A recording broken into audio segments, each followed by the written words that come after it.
Hello everyone, मागच्या लेक्चर्समध्ये आपण हेल्पिंग वर्कचा स्टडी केला आहे, प्रेझेंट, पास्ट आणि फ्युचर.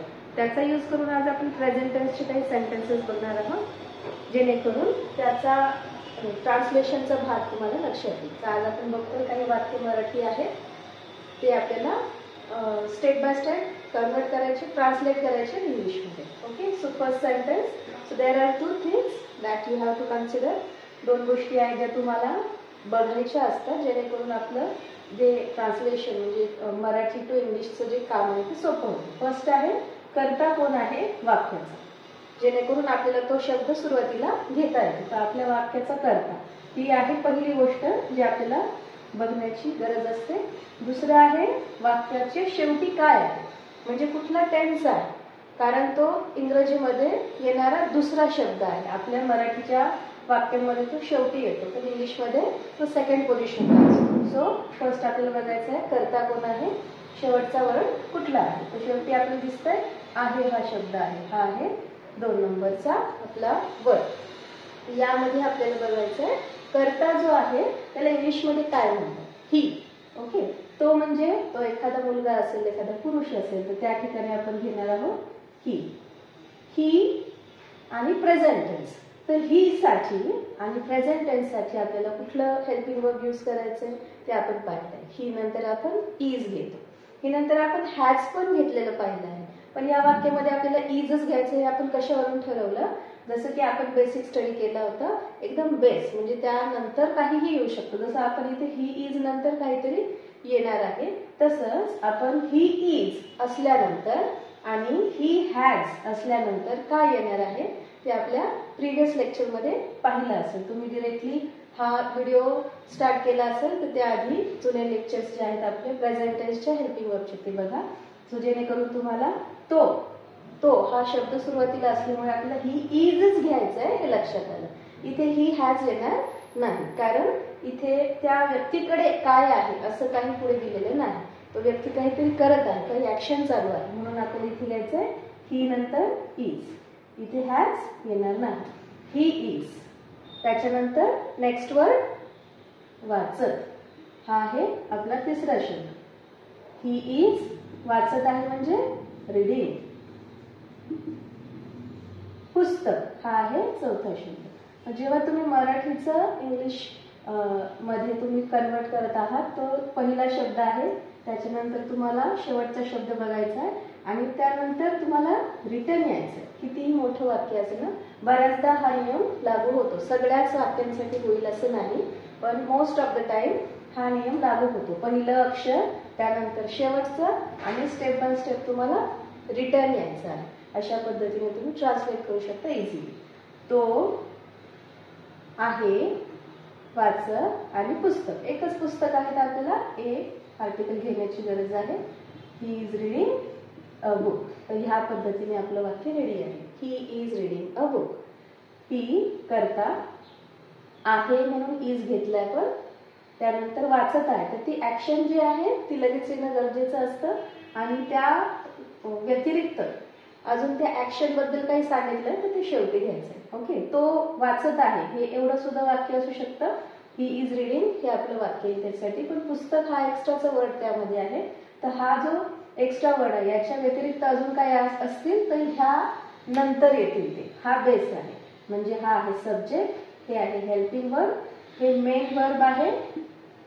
हे एकत्रच येतात, जे एक्स्ट्रा गोष्टी आहेत ते याच्या नंतर ऍड होत जातात. ओके, सो हे आहे आपल्या पहिल्या प्रकारचं वाक्य. तर दुसरं बघूया आपण, जरासं वेगळं आहे. तिच्याकडे हे आपण अभ्यास केलाय. कडे असेल तर काय घ्यायचं. फर्स्ट आपल्याला बघायचंय काय आहे वाक्याचं कर्ता ते बघायचंय.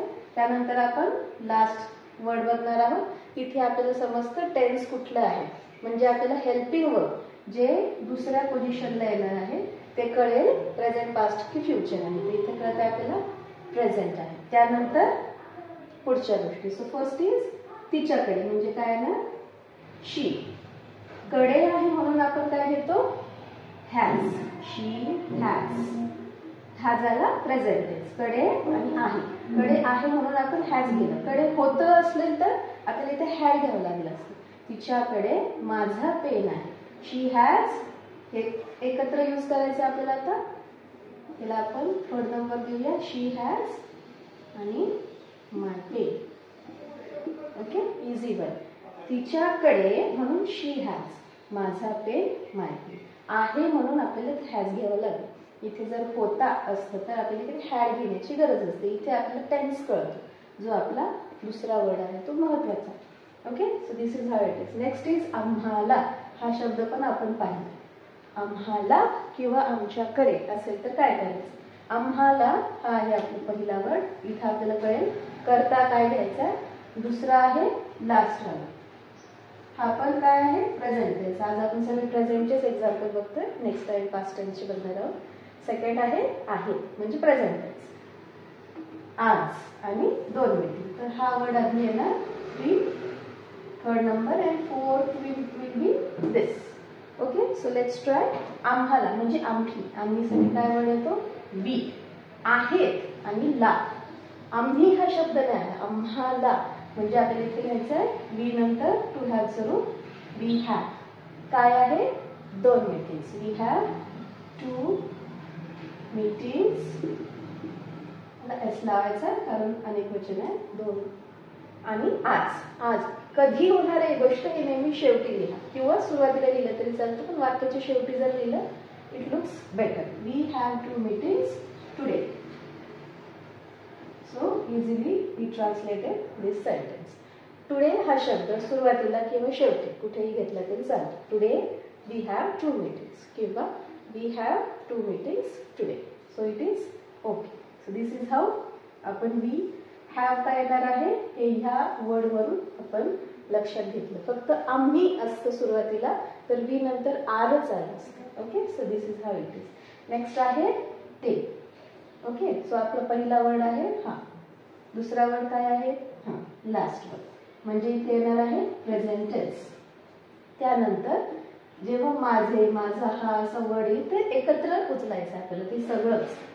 सो हे थर्ड पोझिशनला असणार. ओके, इथे आहे माझा पेन. सो आपण हे एकत्रच यूज केलं. तसंच इथे आहे माझे आई वडील. तर हे आपल्याला एकत्रच घ्यायचं. Okay, so let start. ते आणि आहेत. इथे त आहे नंतर त लागेल म्हणजे अनेक वचन आहे. सो ते साठी आपण काय घेतो? वी यूज दे. दे नंतर आता इथे ला किंवा कडे हा शब्द नाही लागला म्हणजे त्यांच्याकडे किंवा त्यांना. सो आपल्याला इथे दे नंतर आरच यूज करायचं. Okay, they are. They are. Are का घेतलं? कारण दे हे अनेक वचनसाठी यूज केलं जातं. त्याच्यानंतर आपण आरच घेतो. प्लुरल साठी आर वर्ड आहे. सिंग्युलर असेल तर इज यूज होते. Okay, they R my parents. माझे आई वडील म्हणजे आई वडीलसाठी आपण एकच वर्ड घेऊ शकतो. इंग्लिशमध्ये आहे अवेलेबल.